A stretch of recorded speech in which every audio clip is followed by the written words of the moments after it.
नमस्कार दोस्तों, स्वागत है आपका हमारे YouTube चैनल पर। आज हम अतुल माहेश्वरी परीक्षा के लिए कंप्यूटर के प्रश्न टॉप 20 कंप्यूटर के प्रश्न लेकर आए हैं और एक क्वेश्चन वेरी इंपॉर्टेंट है फ्रेंड्स। एक क्वेश्चन हमने सिलेक्टेड और इम्पॉर्टेंट लिए हैं और ये 20 के 20 प्रश्न MCQ में दिए गए हैं और आप 20 में से कितना क्वेश्चन करते हैं आप कमेंट बॉक्स में ज़रूर लिखिएगा। तो अंतिम में कमेंट बॉक्स में लिखिएगा कि कितना क्वेश्चन आपने 20 में से किया है। तो वीडियो की शुरुआत करते हैं बिना किसी देरी के फ्रेंड्स। ये क्वेश्चन किसी भी परीक्षा के लिए वेरी इंपॉर्टेंट है। तो चलिए वीडियो की शुरुआत करते हैं बिना किसी देरी के। फ्रेंड्स, पहला क्वेश्चन है, निम्नलिखित में से किसे कंप्यूटर का पितामह कहा जाता है? तो कंप्यूटर के पितामह किसे कहा जाता है?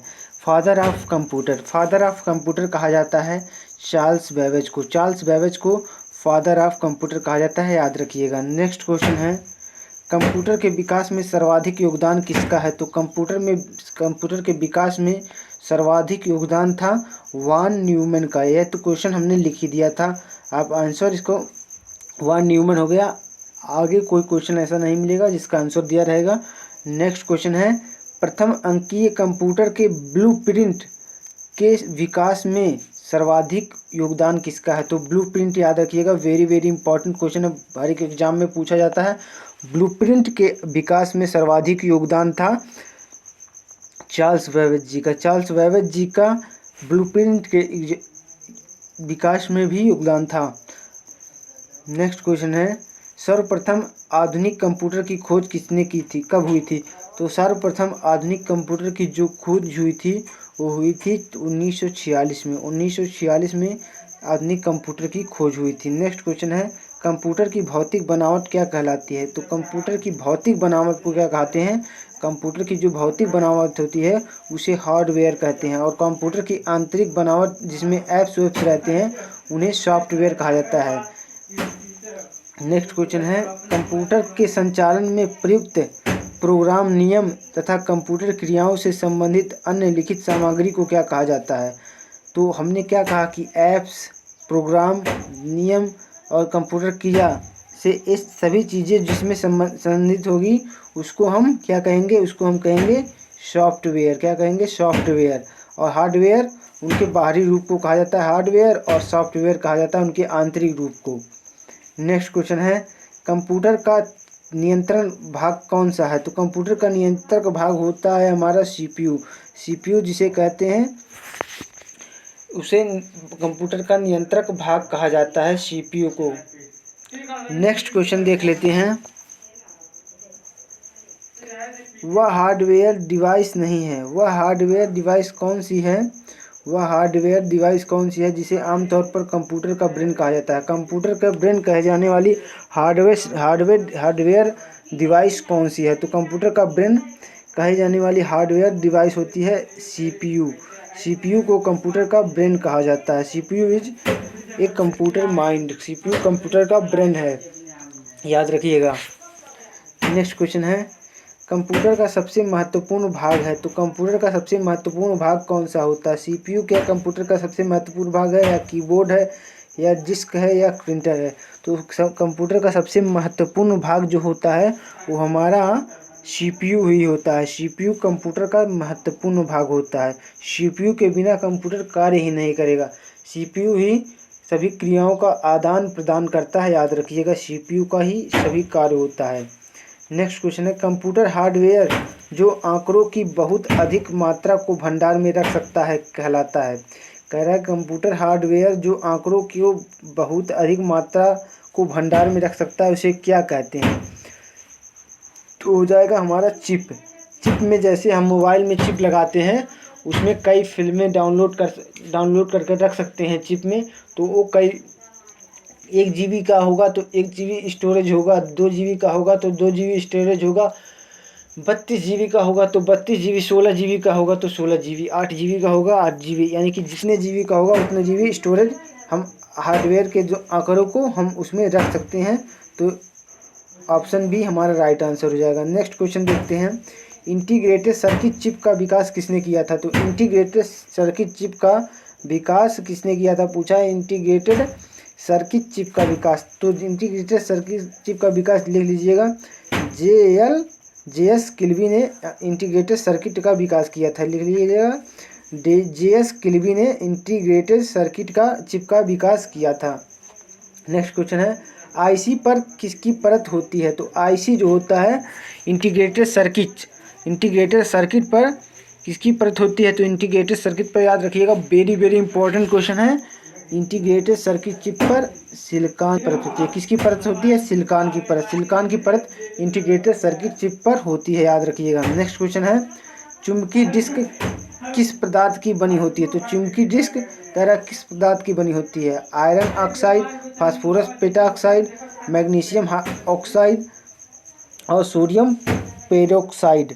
तो किसकी चुंबकीय डिस्क बनी होती है? चुंबकीय डिस्क जो होती है वो किसकी बनी होती है? तो चुंबकीय डिस्क जो होती है वो हमारी आयरन ऑक्साइड की बनी होती है। आयरन ऑक्साइड की चुंबकीय डिस्क बनी होती है, याद रखिएगा। नेक्स्ट क्वेश्चन है, कंप्यूटर में किसी शब्द की लंबाई किसमें मापते हैं? ये क्वेश्चन वेरी वेरी इंपॉर्टेंट है, कई बार पूछा जा चुका है। तो कंप्यूटर में शब्द की लंबाई को बाइट में नापा जाता है, बिट में नापा जाता है, या मीटर में, या मिलीमीटर में। तो कंप्यूटर में किसी शब्द की लंबाई को किस में मापते हैं? तो इसका राइट आंसर हो जाएगा, कंप्यूटर में किसी शब्द की लंबाई को हम बिट में मापते हैं। बिट में, यानी कि बिट हमारा राइट आंसर हो जाएगा। यहाँ पर बिट कीजिएगा, ठीक, बिट हमारा राइट आंसर होगा, बिट सही जवाब हो जाएगा। नेक्स्ट क्वेश्चन देखते हैं, एमबी में मापते हैं। एमबी में किसे मापा जाता है? क्या भूकंप की तीव्रता को एमबी में मापा जाता है, या जनसंख्या घनत्व को मापा जाता है, या शक्ति व्यय की क्षमता को मापा जाता है, या कंप्यूटर की स्मृति क्षमता को मापा जाता है? तो एमबी में हम जानते हैं मेगाबाइट में हम केवल कंप्यूटर की स्मृति क्षमता को मापते हैं। मेगाबाइट में हम कंप्यूटर की स्मृति क्षमता को मापते हैं, न कि इन सभी तीनों चीज़ों को मापते हैं। तो ये गलत कर लीजिएगा।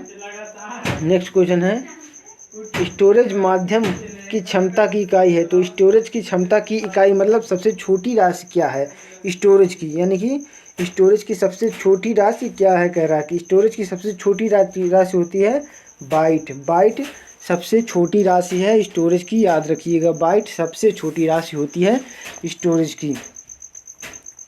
नेक्स्ट क्वेश्चन है, कह रहा है 1024 बाइट बराबर होती है।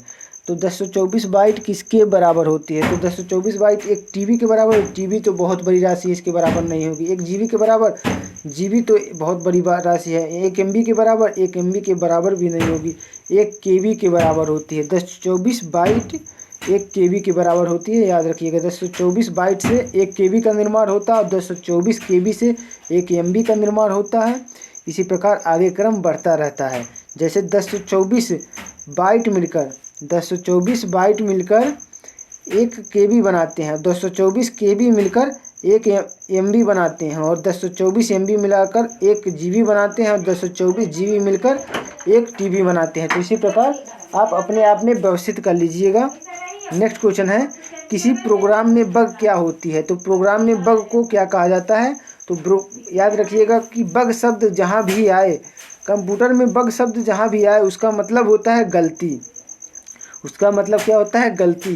बग का अर्थ होता है गलती, और गलती को अंग्रेजी में क्या कहते हैं? गलती को अंग्रेजी में एरर कहा जाता है। तो बग का क्या अर्थ होगा? बग का अर्थ होगा एरर। एरर हमारा राइट आंसर हो जाएगा। नेक्स्ट क्वेश्चन है, मेमोरी शब्द किससे संबंधित है? तो मेमोरी शब्द किससे संबंधित है? कह रहा है कि मेमोरी शब्द क्या लॉजिक से संबंधित है, या कंट्रोल से संबंधित है, या इनपुट से संबंधित है, या स्टोरेज से संबंधित है? तो मेमोरी शब्द जो होता है वो हमारी स्टोरेज क्षमता की एक इकाई होती है। स्टोरेज क्षमता की एक इकाई होती है मेमोरी। तो स्टोरेज से संबंधित हो जाएगा, यानी कि ऑप्शन डी हमारा राइट आंसर हो जाएगा। नेक्स्ट क्वेश्चन यानी कि लास्ट क्वेश्चन है, उसके बाद आप बताइएगा कि आपने 20 में से कितना स्कोर करेक्ट किया, और अपना कमेंट बॉक्स में वीडियो का रिस्पांस भी लिखिएगा। तो इस क्वेश्चन को देख लेते हैं, लास्ट क्वेश्चन को। कह रहा है पीसी का क्या अर्थ होता है? तो पीसी का अर्थ क्या होता है? तो पीसी का मतलब होता है, आप जान लीजिए, personal computer. Personal computer PC का अर्थ होता है। पर्सनल कंप्यूटर पीसी का अर्थ होता है, याद रखिएगा। पर्सनल कंप्यूटर पीसी का अर्थ होता है। तो पर्सनल कंप्यूटर को हिंदी में क्या कहते हैं? पर्सनल कंप्यूटर को कहते हैं हिंदी में व्यक्तिगत कंप्यूटर, यानी कि ऑप्शन सी हमारा राइट आंसर हो जाएगा, व्यक्तिगत कंप्यूटर। तो उम्मीद करते हैं आपको वीडियो बहुत ही अच्छा लगा होगा। तो वीडियो अगर अच्छा लगा हो तो प्लीज़ वीडियो को लाइक कीजिएगा और कमेंट बॉक्स में अपना उत्तर ज़रूर लिखिएगा।